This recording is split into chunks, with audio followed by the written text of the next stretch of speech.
ایسے بات صاحب، اب جو ایف آئی آر مطیع اللہ جان صاحب کے حوالے سے، اس ایف آئی آر کو اگر پڑھا جائے تو وہ بالکل ایک مذاق لگتی ہے، ایف آئی آر کم لگتی ہے کہ اچانک انہیں گرفتار کیا گیا اور پھر گرفتار کرنے کے بعد ان کے اوپر منشیات ڈال دی گئی۔ یہ تو وہ سب کچھ ہے جو آپ بھگت چکے ہیں اور رانا ثناء اللہ صاحب بھگت چکے ہیں۔ رانا ثناء اللہ صاحب خود اس کو مزے کا خیز کہہ رہے ہیں کہ یہ اسی طریقے سے ایف آئی آر ڈالی جاتی ہے۔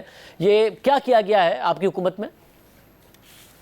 دیکھیے، اس کے بارے میں تو وزیر داخلہ آپ کو بتا سکتے ہیں، چونکہ وہی اس سے باخبر ہیں۔ میں اس کیس کے حقائق سے صاحب آپ نے سفر کیا ہے، یہ ہو نہیں سکتا کہ آپ کا اس پر اوپینین نہ ہو، اور یہ زیادتی ہوگی آپ کی اپنی پولیٹیکل اسٹرگل کے ساتھ کہ آپ کا اس پر اوپینین نہ ہو۔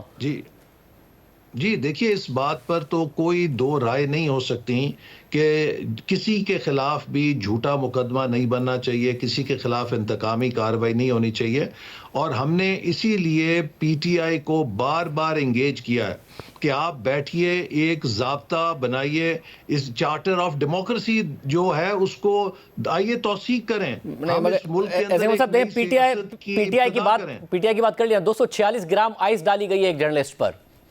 آپ سمجھتے ہیں کہ یہ پی ٹی آئی کا مسئلہ نہیں ہے، ایک جرنلسٹ کا مسئلہ ہے، یہ صحیح ڈالی گئی ہے؟ دیکھیے، جو اس پہ میں نے کہا کہ وزارت داخلہ آپ کو بتا سکتی ہے، یا اسلام آباد پولیس کے ترجمان بتا سکتے ہیں۔ اس کو صحیح یا غلط کا اوپینین تو آپ دے سکتے ہیں نا، آپ تو میں کمنٹ نہیں کر سکتا۔ نہیں، کمنٹ کر سکتے ہیں آپ احسن اقبال صاحب، آپ اس پورے پروسیس سے گزرے ہیں، جھوٹے کیسز آپ نے بھگتے ہیں کس طریقے سے؟ کہ میں ضرور اس بارے میں جو حقائق ہیں ان کو جاننے کی کوشش کروں گا، اور اس بات کے لیے انہیں کہوں گا کہ اگر کوئی بھی اس میں غلط کیس ہے تو وہ نہیں ہونا چاہیے، لیکن جو اس کے میرٹس آف دا کیس ہیں اس کے بارے میں تو وزارت داخلہ ہی آپ کو جواب دے سکتی ہے۔ مگر مسئلہ یہ نا کہ اس کیس کے میں میرٹ کا ایم بھی نہیں ہے، ورنہ وزارت داخلہ کیا جواب دے گی اس کا؟ اور خود رانا ثناء اللہ صاحب نے کہا یہ مزے کا خیز اسی طریقے سے ایف آئی آرز ڈالی جاتی ہے، اور میں امید کرتا ہوں کہ آپ یہ معاملہ ضرور اس حوالے سے اٹھائیں گے۔ پوری صحافتی تنظیمیں بھی اس حوالے سے بات کر رہی ہیں۔